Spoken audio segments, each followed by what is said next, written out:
Takže tak vítá Strovex a vítám vás u rozhovoru se samotným bohem parodií, s člověkem, který je vlastně moje inspirace, který je můj idol na vytváření písniček, jo. Samozřejmě celý rozhovor bude v angličtině, je to samotný Rucka Ali, pustím tady pár písniček od něj.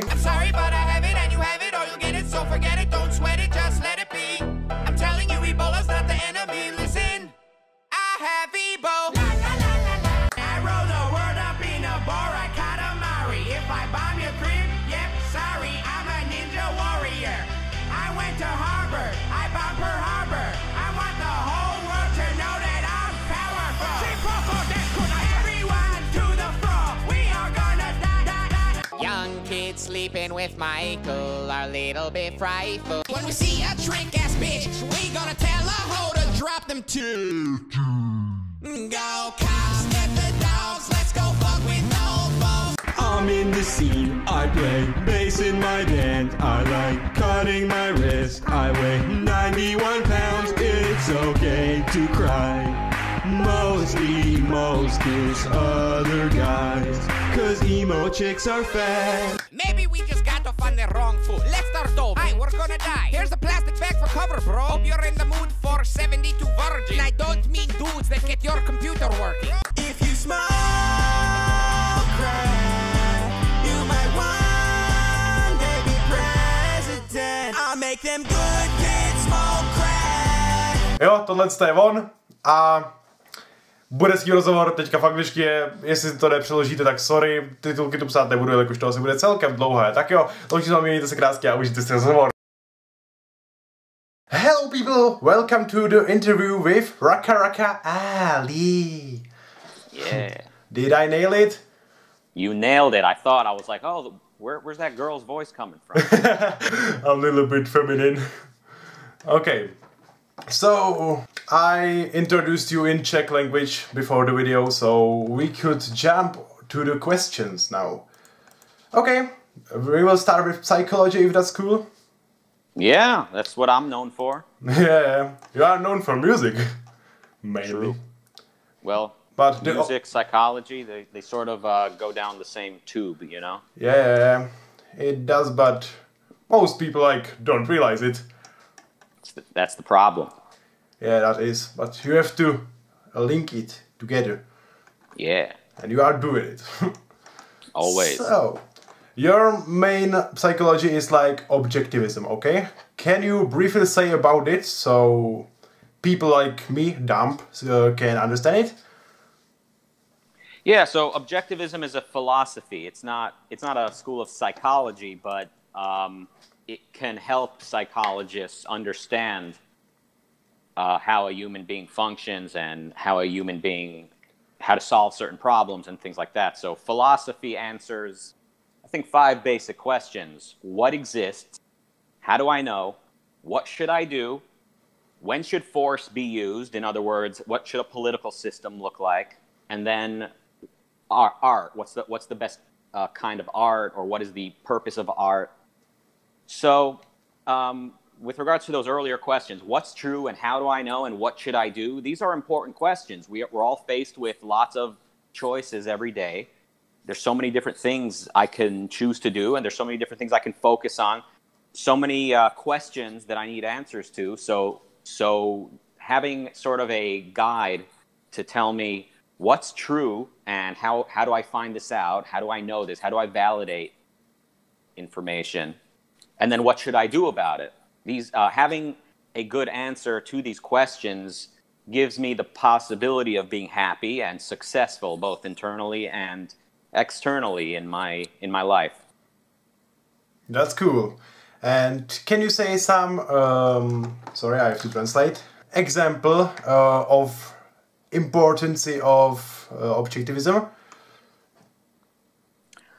Yeah, so an example, I guess, let's say you were raised and your parents told you need to be a doctor because that is the most distinguished profession and it helps people, it cures people and keeps them alive. That's what you should do, and your father was a doctor and his father was a doctor, so don't embarrass the family. Don't be an artist. Don't be, don't be a garbage collector. be a doctor, and you'd better start right now planning for that. You need to take certain classes at school and make sure you get excellent marks and grades. Go to college, the best college there is, university, and then to the best medical school, and then work like crazy to become a fully qualified, bona fide doctor. And what's the problem there? You never wanted to be a doctor. You wanted to be an artist, or you had some other passion. But, you know, your parents raised you to think of the family first and think of the needy first, think of the sick before you think of yourself. So basically what they're telling you, implicitly or explicitly, is that your life really doesn't belong to you. Your life belongs, the purpose of your life and your highest moral calling is to serve others, whether it's your family, your community, or sick people, local and international. But Ayn Rand, the novelist, philosopher, comes along and asks, why? Why? Who said that? Who said this? Jesus? Why should I listen to Jesus? And why does everyone seem to take for granted this idea that your life belongs to everyone except for yourself? So Ayn Rand offers a ethical code, a morality that says the purpose of life, or the purpose of your life is to survive, to keep yourself, to take care of yourself, and to attain happiness. Or else life is pointless. There's no point of living if you're not going to be happy, or if you don't have the possibility of attaining happiness. And deeper than that, she challenges a long tradition of philosophers that rejected reason, or had a misunderstanding of what reason is. Going all the way back to Plato, the first real full philosopher, Plato, or maybe Socrates. They had a system of philosophy, like I mentioned, those 5 categories, those 5 branches of philosophy: metaphysics, epistemology, ethics, politics, and aesthetics. She goes all the way back there and answers Plato's question. He asked about concepts. How do you know what makes a tree a tree? No 2 trees are the same, so how do you know that this is a tree and this isn't? So he's grappling with that question, and then philosophers after him are coming up with all these different answers. Okay, maybe because God said that a tree is a tree, or maybe because society and more modern thinkers say, well, these concepts are all arbitrary. Really, society decided what's a tree, and society decided what's a man, and what this object is and what that is. Or the individual arbitrarily, right, with no evidence, can just decide for himself what a tree is, what isn't. Ayn Rand solves this problem, Plato's problem of universals, and she says a concept is formed by distinguishing an object from other objects, and then grouping it together with similar objects, omitting their measurement. So a big tree and a small tree go together under this certain concept that is tree. It is based in reality. It's not just whim. It's not just arbitrary. It's not subjective. It is objective. So in answering Plato's problem of universals, Ayn Rand empowers the individual to trust his conceptual faculty, to be rational, and to live by his judgment, and of course to know that he is morally qualified and that he is morally righteous for living by his judgment to attain the values that he wants. Have fun translating that to your language. What language do you speak, by the way? Czech. Czech. Okay, that's nice. You know, there's a graphic art novelist named Greg Rucka, and I once tweeted at him asking him, "Hey, where does Rucka come from? Like, what kind of last name is that?" He said it's Czech. So really? Yeah. So you and I were basically cousins. Man, I watched your videos and I think that I am related. Like, we have little bit in common, I think. Little bit more than a little bit, okay? And you said so much things now that I want to ask so much questions, but I think that it would lead to 3 that will go like this, like. Well, it's up to you. Whatever you want to I know, but I fear that I will forget it. So, okay.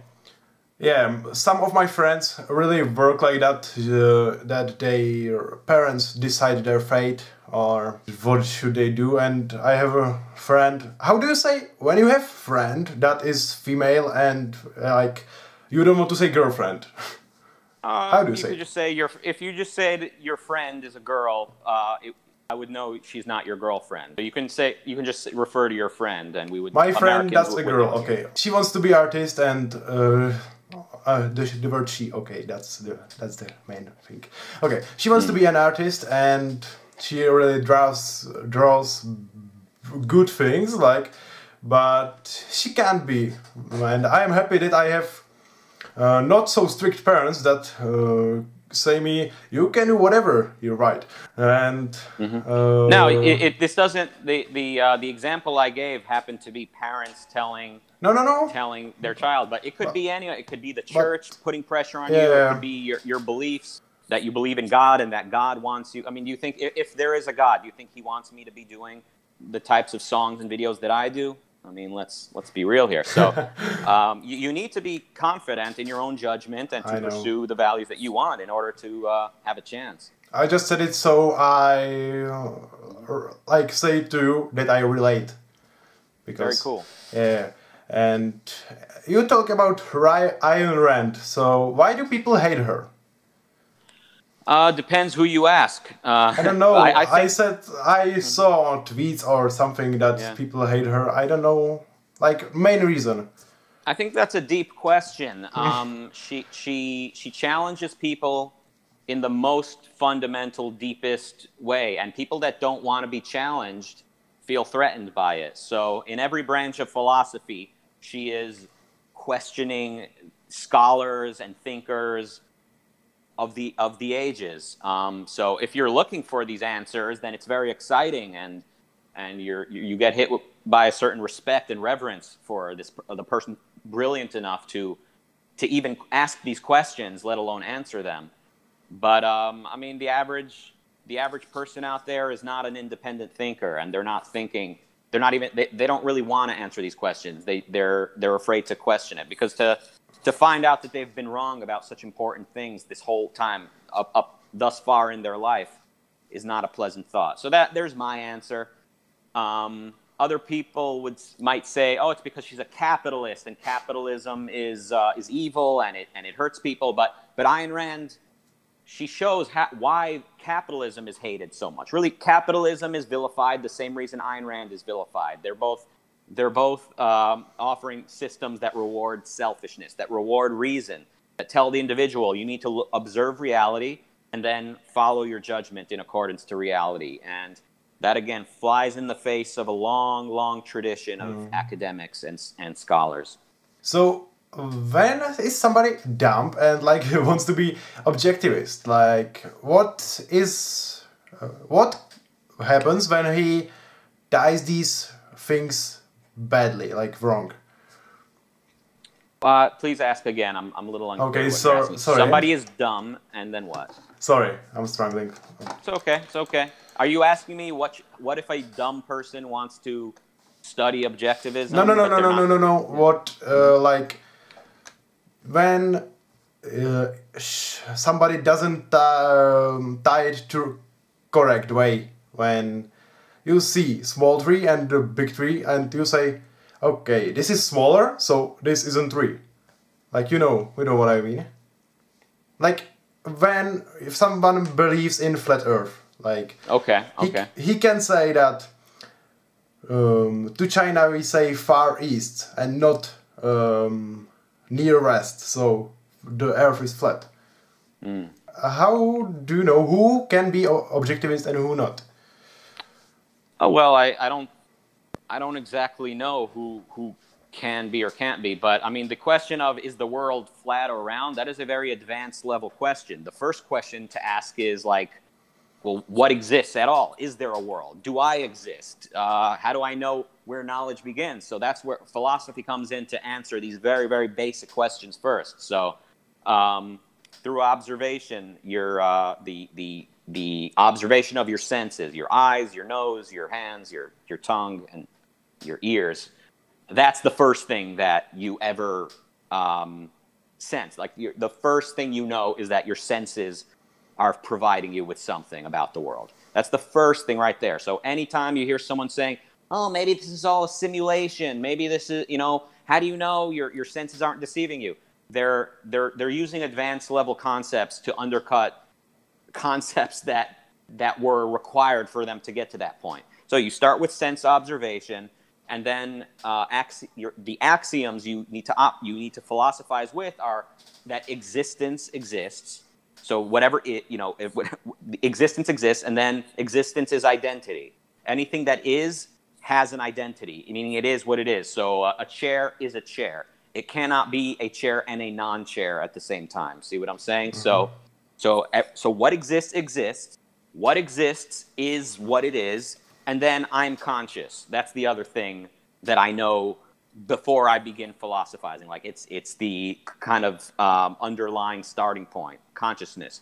You cannot undercut it. You cannot explain it away because you're using your consciousness to explain it away. So existence, identity, and consciousness. That's where you begin. Then you start observing the world. You start to notice certain things happen over and over again. Like if you put water in a certain temperature, it freezes and becomes a solid. It becomes ice, etc. You notice things. You form generalizations. You induce. That's what it's called.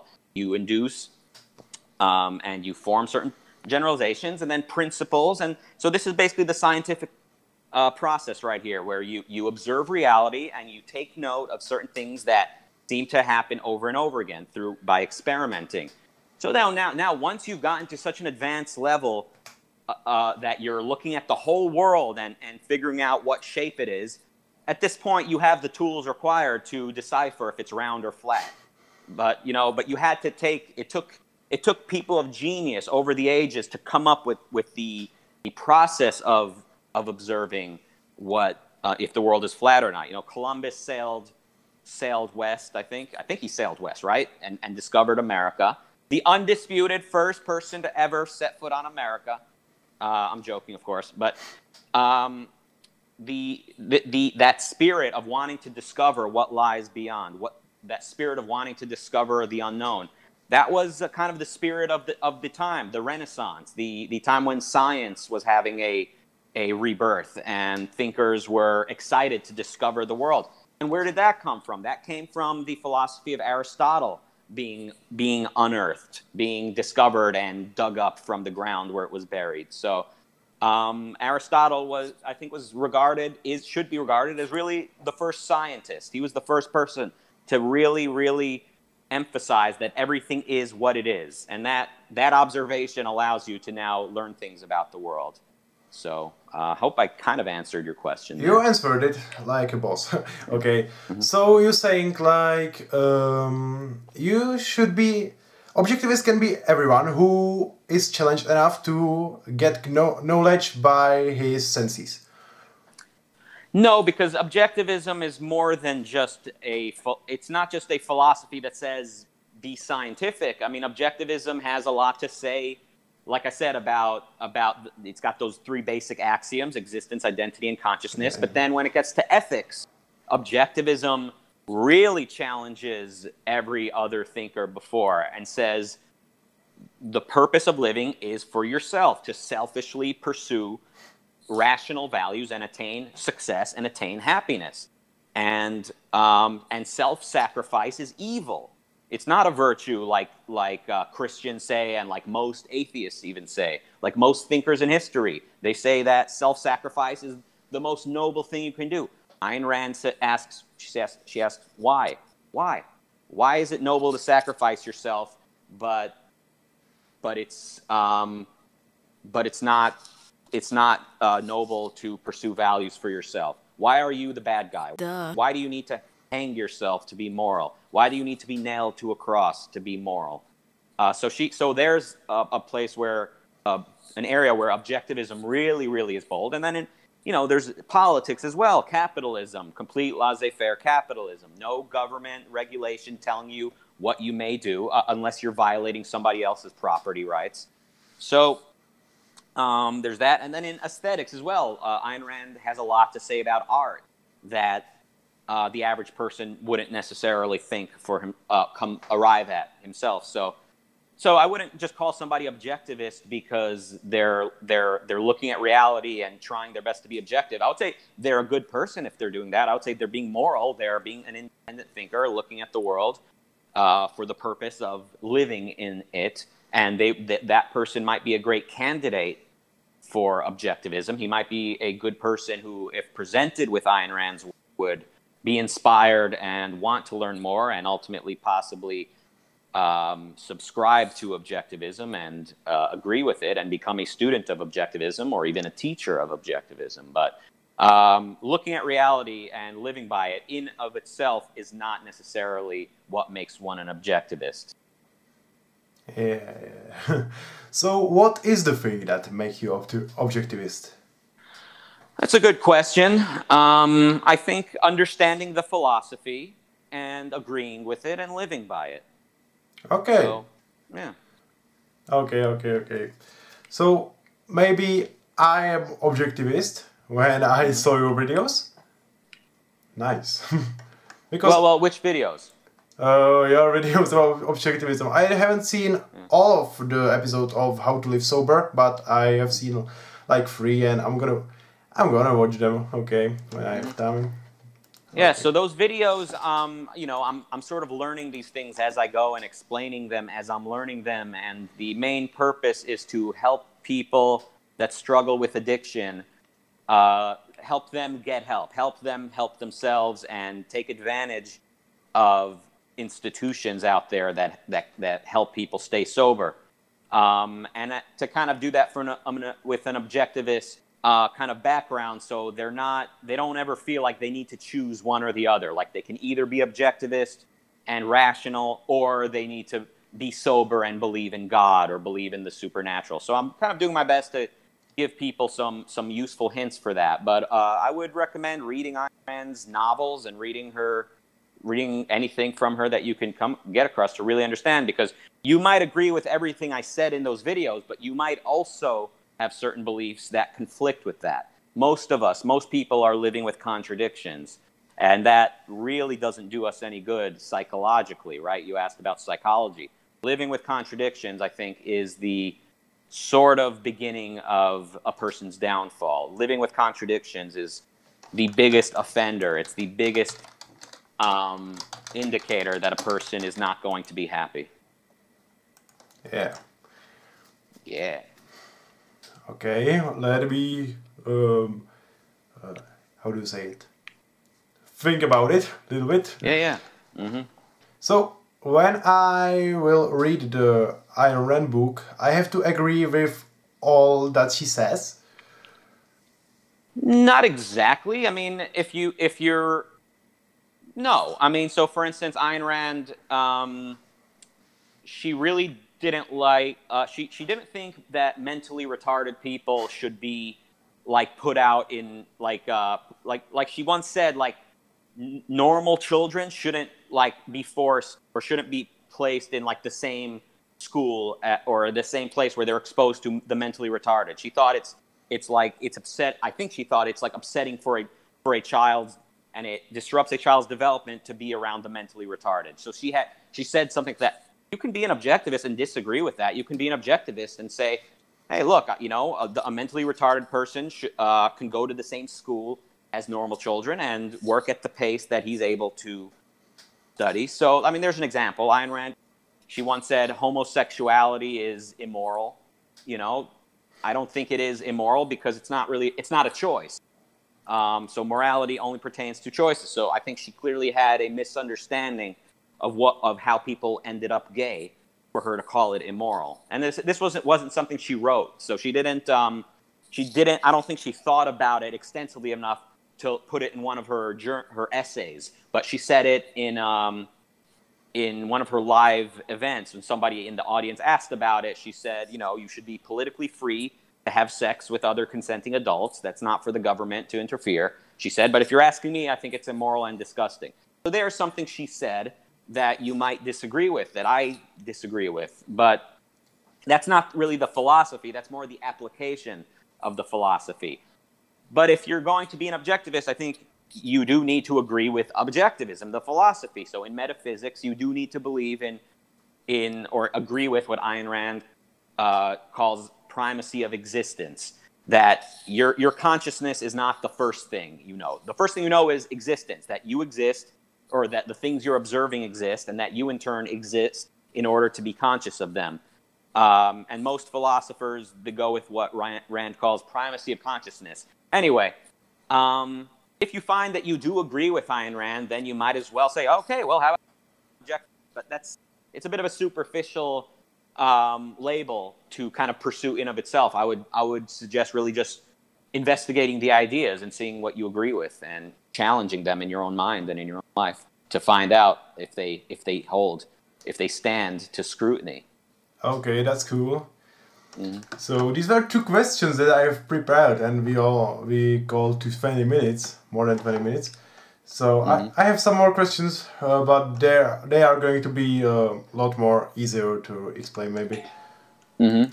So in your video, I don't know how to say it, Malevolent Universe, you say that you wrote a song for a girl and it lit up the planet with in laughter. You know that song I wrote for you? Bet you never knew it was for you. That song that lit up the planet in laughter. What song was it? So it's an interesting question. So that song, you know, it's a poem. It's not necessarily based in concrete fact. It's more kind of taking an idea, taking a theme, and sort of like kind of finding what's constant. So what does every girl have in common that you ever had feelings for? Kind of abstracting from them. So you're not, if you write a poem about love or about romance, you're not necessarily writing it about one particular girl. You're sort of taking a theme. You're abstracting something that they all have in common. So I think that song and that part of the song is kind of, it's sort of about the theme of the way that romantic interest has driven me. How the quest to find love can inspire a man to work on himself and to create stuff and to challenge himself. So there was one time in 2013, I liked a girl. She was really attractive. I asked her out on a date and I took her out, and we had plans to meet again, and then she notified me that she's starting to see somebody else and she wants to see where it goes, so she's not going to be able to keep her plans with me. So I was really upset by this. And I remember in the aftermath of that thinking to myself, like, man, I just need to get back to work. And What the Fox Says played on the radio. One of the only YouTube hits, or one of the first YouTube hits to transition over to a radio hit. And I thought, What the Black Says. And I think most people would probably be afraid to write something so bold and so radical and so consistent and so unapologetic in its theme. But I was out of fucks to give, pardon my language. I just had my heart stepped on. So I wrote this magnificent piece, and it was like a comeback for me at that point. It had been a couple years since I'd had a YouTube hit that big. So, I mean, there's a nice example of what I was talking about in the song. But by the time I wrote Malevolent Universe, that girl was ancient history. I'd lived for years had passed. I had met other people. I'd had feelings for other people. I'd had successes and failures. So it's, there are sort of concrete instances of what I'm talking about in that song, but it's really more about kind of finding finding a theme, finding something that seems to come up often in life or to kind of happen repeatedly in life, and wanting to capture that, wanting to concretize it and name it and deliver it in an artistic form. Okay, that's cool. I actually knew about it, about the part how you created What Does the Black Say, because you said it in another interview, and I was watching it. Oh. Okay. Oh, I don't remember that, but that's cool. One girl, she was, I think she was Asian. I don't know. Oh, yeah, okay. Yeah. I think I know who you're talking about. The girl who interviewed me was Asian, not the girl who I... No. How would I know this? Yeah. No, good point. Yeah, and I like to listen... What? No, that would be one way to impress an Asian girl. Show her how racist I am towards blacks. Do a Ching Ching Chong song. Yeah, for her. Yeah. There you go. I'll show her, all right? Yeah. Turn me down. It was one of theories that I had. Yeah. It's a good theory. I mean, hey, look, I mean, so just to show you that, by the way, real quick, do you have a clock? Just let me know when we've been on, when it's about 5 minutes before the hour so I can wrap this up because I have another appointment scheduled, okay? Okay. So just 5 minutes before the hour, let me know. Because I don't have a watch, I don't have a clock in front of me. 5 minutes before, like when you're like gonna... we started speaking at 2 o'clock my time. Let me know when it's 2:55 my time, if you can. Okay, that's gonna be in 18 minutes. Okay, good. So just to show you how these themes are sort of reoccurring, it's not necessarily one girl and she's the one. It's more like it's kind of abstracting from a series of events. Back in 2008, I had a girlfriend for about 3 months, and I was young. I was not very experienced. I mean, I didn't really probably treat her as good as I could have. She was a little bit of a ratchet, as we say. And, you know, it didn't work out, as most relationships don't, especially among young people. But I was really devastated at the time. I was at 21 years old thinking to myself, like, oh, where am I ever going to meet somebody new? Whoever is going to want me again? And I was very sad about this relationship ending with this nice girl. And shortly after that, I started interning at the radio station, and I started doing song parodies and putting them on YouTube. And I kind of hoped that, like, that would even get that girl's attention and even make her be interested in me again. And it certainly got her attention. She was very happy for me. Like, we were still in touch, and she congratulated me on my success. And she told me it makes her laugh harder than almost anything she's ever come across. But even that being so, she had moved on, and she was seeing somebody new. And, you know, I was sort of moving on too. So, like, at the time of her breaking up with me, I might have thought to myself, man, if I could just be famous and be this giant star, then she would need to want me back. But guess what happened? A few weeks later, I was, you know, viral on YouTube, which was still a new concept, and I was basically famous as far as she or I were concerned by our standards. And guess what? That still doesn't. You know, it can't buy you love. So yeah. So there's another example of sort of being driven by frustration in the romantic arena, and how you know, us men, you know, us guys, we we build bridges, we invent the wheel, we erect skyscrapers, you know, tall buildings. There's so many things we do. All just to make a point sometimes to that bitch that didn't want us. Isn't that something? Yeah, I actually have the same story. Yeah? I do parodies too, but I want to ask you if we could ever talk again, because I have so much to ask you that we can't say it in 16 minutes. Yeah. I mean, we can do this again. I've no reason we can't do that. Okay, that's cool. Maybe if you had more time. And like, I messaged you on Snapchat because you weren't answering on Instagram, so that's cool. Yeah. At least somewhere you answer. Most YouTubers don't do that. At least answer. Oh shit! At least you answer somewhere. Most of YouTubers don't do that. Yeah, I mean, I try to answer people if they're being, you know, if they're not being very weird or creepy. I try to get back to people. Do you mean to say that glad, you know, I'm not creepy? Yeah. I mean, most of the girls are the opposite, but okay, thank you.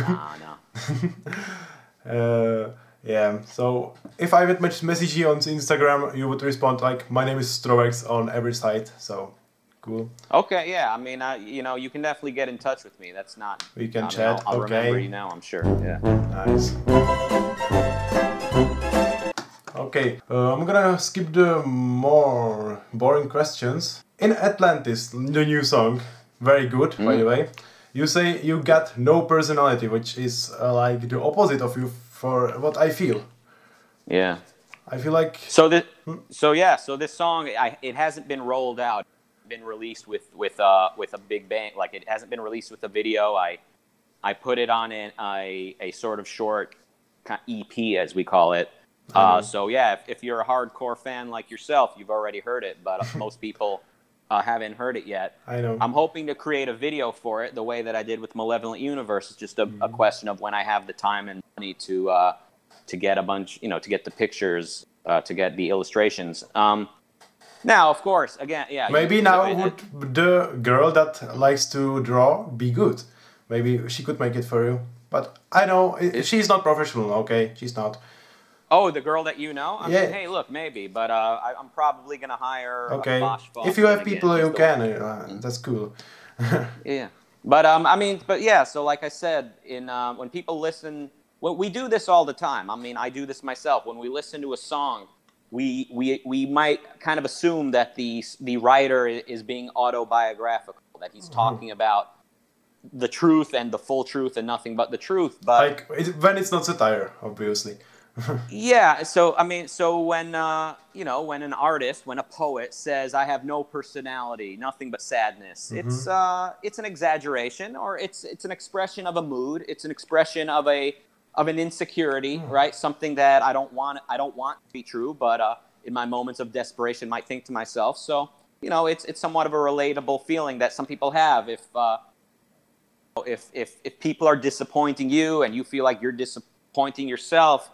You might have that kind of breakdown. So yeah, Atlantis is the song if your audience out there wants to go seek it out. I don't have a really big audience. Well, not yet, but you're working at it. Oh, thank you. I'm gonna work, but like maybe I can send you one song and you could review it if it is good. Yeah. After the video, like after the calling with you, okay, I will send it to Instagram. We are even Sounds good. watching your videos in school, like when it was summer, and I have tagged you, but you don't view it. That's okay, but that was the first time I wanted to reach you. Okay. When? I don't know. Maybe May, June. Like okay. I tagged you in my story. I have this question, okay? Why did Weird Al block you on Twitter? I don't know. My guess is somebody was insulting him and tagged me in it. Like maybe someone tweeted at Weird Al and said, "Hey, Weird Al, you suck," and then tagged me and says Rucka's better, and then Weird Al blocked both of us. That's my only guess. Or my other guess is he just doesn't like me. And I did tweet at him once or twice. I don't remember if it was. I don't remember what I said, but I used to kind of bark at him a little bit because I know you don't like him. No, I mean I don't dislike him. I think I've matured a little bit over the years. But I understand he doesn't know me. He only sees kind of the work that I've released out into the world. So it's understandable to a degree if this 60-year-old man who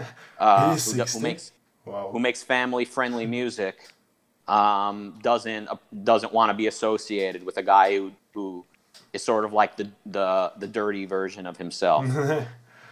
I actually plan to do a video because he made like a word song, if you know.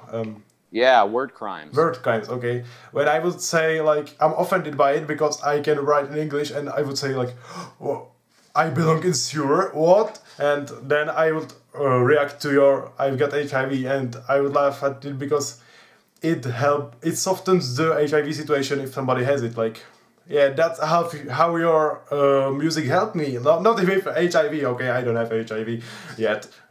Yet.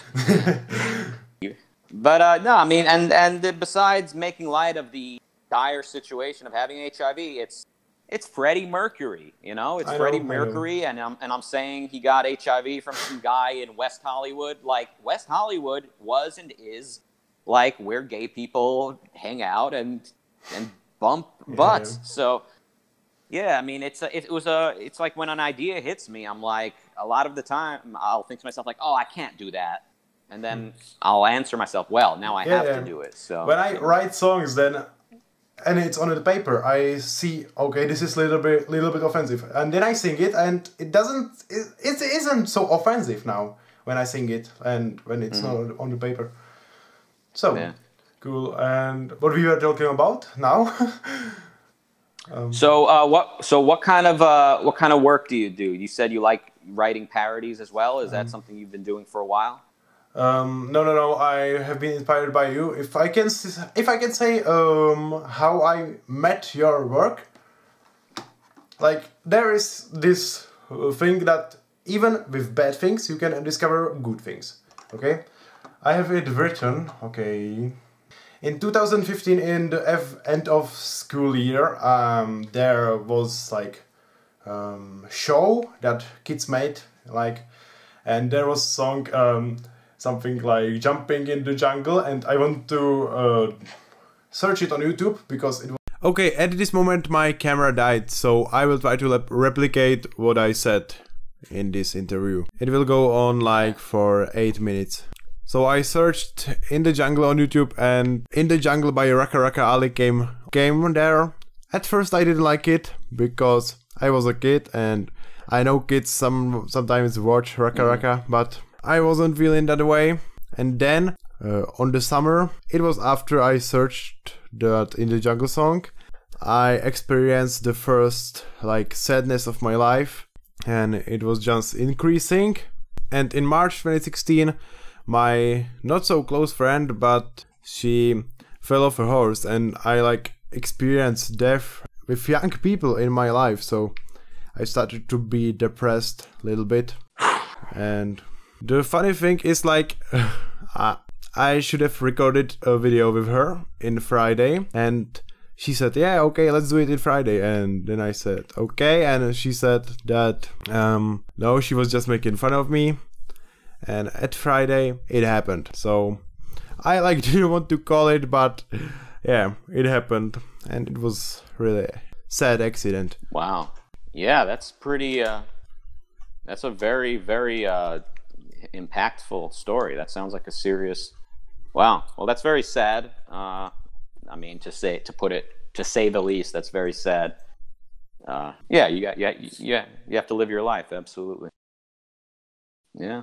Well, you know, so I guess you know, as far as your writing goes, you know, keep in mind, I was doing this as a kid. I was rewriting stuff. Whenever I would hear a melody, I would start coming up with. I started to do that as a kid too. When that switch became, when I started to be sad more. Yeah. So I mean, so it's like a full time.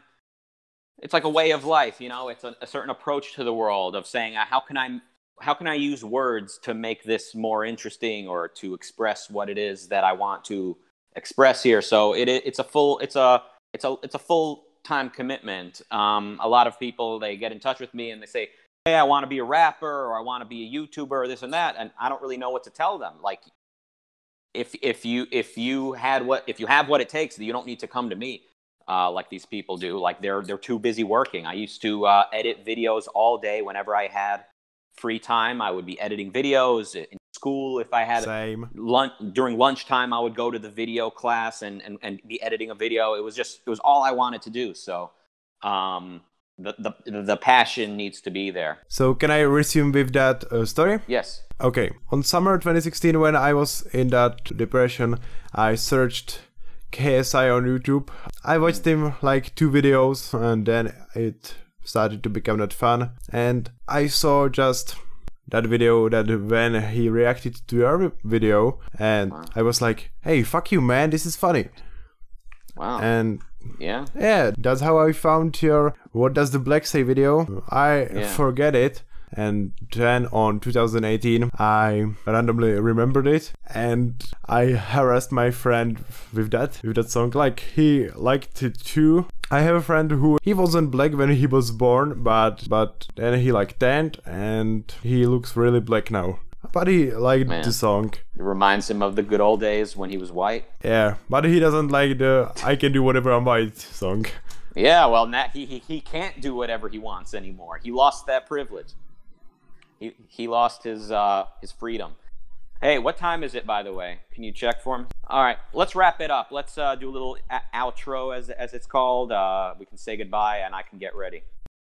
And then I searched if you still record videos, and I saw some of them, and I was planning like to leave the channel, but the last one I saw was called Logan, and you really had the same feelings about the situation. Like, he was not laughing at the deaf person like, ha, he is dead, okay. Right.